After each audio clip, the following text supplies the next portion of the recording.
एक UPSC aspirant जो पूरी जोश के साथ गांव से बाहर किसी दूसरे शहर तैयारी करने के लिए जाता है, तो वहां जाने के बाद वहां की भीड़ को देखकर, वहां का कंपटीशन को देखकर उन्हें लगता है कि मैं इस एग्ज़ाम को क्रैक नहीं कर पाऊंगा। अरे लोग इतने सालों से मेहनत कर रहे हैं, तो उनका नहीं हो रहा तो मेरा कैसे होगा। तो अगर आपको भी ऐसा लग रहा है तो कहानी को पूरा ज़रूर सुनना। इस कहानी को सुनने के बाद गारंटी के साथ कहता हूँ कि आप अपनी लाइफ में सफल ज़रूर हो जाओगे।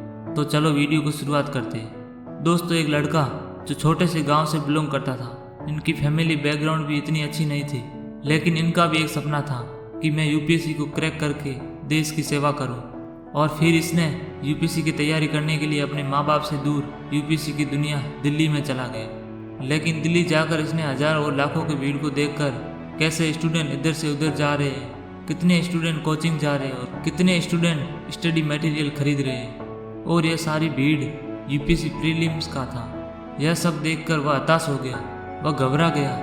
यह इतनी भीड़ को देखकर, इतनी कंपटीशन को देखकर डिप्रेशन में चला गया और इनके दिमाग पर सिर्फ नेगेटिव बातें चलने लगी। इसे रात भर नींद नहीं आई। यही सोचने लगे कि यह लोग इतने सालों से मेहनत कर रहे हैं और इनका सिलेक्शन नहीं हो रहा है, तो मेरा कैसे होगा।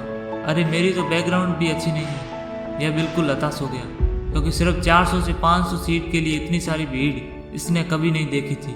और ये बात हर नए एस्पिरेंट्स के माइंड में आता है। लेकिन फिर भी कुछ समय बाद इसने ठंडे दिमाग से सोचा कि मैं अगर यहीं से लौटकर वापस चला गया तो ज़िंदगी में कभी भी आईने को मुंह नहीं दिखा पाऊंगा, क्योंकि जब मैं आईने को देख लूँगा तो उसमें मेरा चेहरा नहीं बल्कि एक फेलियर दिखेगा।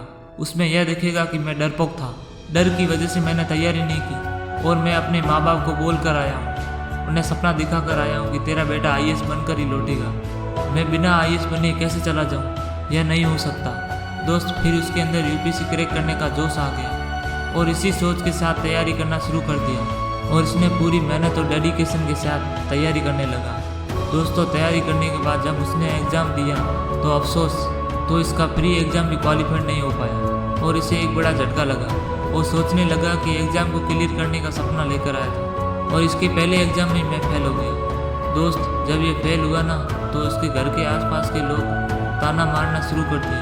वह कहने लगे कि तेरे बेटे से यूपीएससी नहीं निकल पाएगा, तुम क्यों सपने बड़े देखकर यूपीएससी तैयारी करने के लिए दिल्ली भेज दिए, उसे कुछ नहीं हो पाएगा। दोस्त, यह सब देखकर वह लड़का पूरा टूट गया और फिर इसने खुद से कहा, कोई बात नहीं, अपना टाइम आएगा, मैं एक दिन यह ताने को ताली में बदल कर रहूँगा।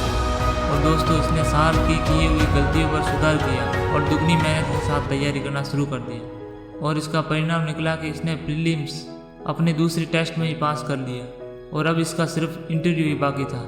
लेकिन जब ये इंटरव्यू देने के लिए जा रहे थे तो इनके माइंड में सिर्फ नेगेटिव थॉट ही चल रहा था कि यार अगर सिलेक्शन नहीं हुआ तो क्या होगा, अगर मैं जवाब नहीं दे पाया तो क्या होगा। मतलब इससे खुद के ऊपर भरोसा ही नहीं हो रहा था। इसने अपना सेल्फ कॉन्फिडेंस खो दिया था। इसने जैसे तैसे करके नर्वस में इंटरव्यू दे दिया और रिजल्ट का इंतजार बहुत ही उम्मीद के साथ कर रहा था कि यह सोचकर कि चलो इंटरव्यू खराब तो होगा, लेकिन कोई ना कोई छोटा पद तो जरूर मिल जाएगा। लेकिन दोस्त, जब इसका रिजल्ट आया तो ठीक ही उसका उल्टा हो गया। लिस्ट में इसका नाम ही नहीं था। इसके बाद यह लड़का खुद को संभाल नहीं पाया। इनका सारा सपना चूर चूर हो गया। इनके साथ इनके माँ बाप का भी सपना टूट गया और एक तरफ यह और दूसरी तरफ इनके माता पिता रो रहे थे, क्योंकि मिडिल क्लास फैमिली में ज़्यादा चांस नहीं मिलता और इसे 2 अटैम्प्ट मिले थे, क्योंकि एक मिडिल क्लास फैमिली दिल्ली का खर्च कैसे उठाते हैं कि यह सिर्फ एक मिडिल क्लास फैमिली समझ सकता है। दोस्त, इस दुख की घड़ी में उस लड़के का साथ देने वाले उनकी माँ थे। उनकी माँ ने बोला, बेटा इतना आगे निकल गया है और आखिरी पड़ाव पर आकर तुम्हारा एजुकेशन क्या होगा। बेटा एक लंबी छलांग मारो और अगली बार तुम्हारा सिलेक्शन कोई नहीं रोक पाएगा। यह एक माँ का आशीर्वाद है। दोस्त, जब यह लाइनें इनकी माँ ने कही तो उसने सोच लिया कि मुझे हार कर नहीं बैठना, क्योंकि माँ को बहुत उम्मीदें हैं और मैं उसे पूरा करके ही रहूँगा। दोस्त, इसने फिर से दिन रात करके तैयारी करना शुरू कर दी, क्योंकि एग्ज़ाम के चलते अपने माँ बाप की आंखों में आंसू आना कोई बर्दाश्त नहीं कर सकता। और इसने इस बार इतना मेहनत किया कि इसका सिलेक्शन होने से खुद यूपीएससी भी नहीं रोक पाया और 72 रैंक के साथ आईएएस अधिकारी बन गया। तो दोस्तों, इस कहानी से हमें 2 चीज़ें सीखने को मिलती है। पहला कि कोई भी एग्ज़ाम क्रैक करने के लिए फैमिली बैकग्राउंड मैटर नहीं करता, और दूसरा सेल्फ कॉन्फिडेंस।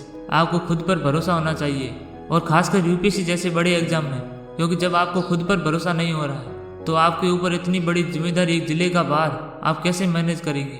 और अंत में आपसे एक बात कहना चाहूँगा, कभी भी असफलता से घबरा कर हार मत मानना, क्योंकि आपकी हार मानने की आदत एक दिन जीत का आदत बन जाती है। तो इंस्पायरिंग स्टोरी आपको कैसा लगा कमेंट सेक्शन में ज़रूर बताइएगा। एंड अब पूछेंगे इनका नाम है दिलीप प्रताप सिंह शेखावत।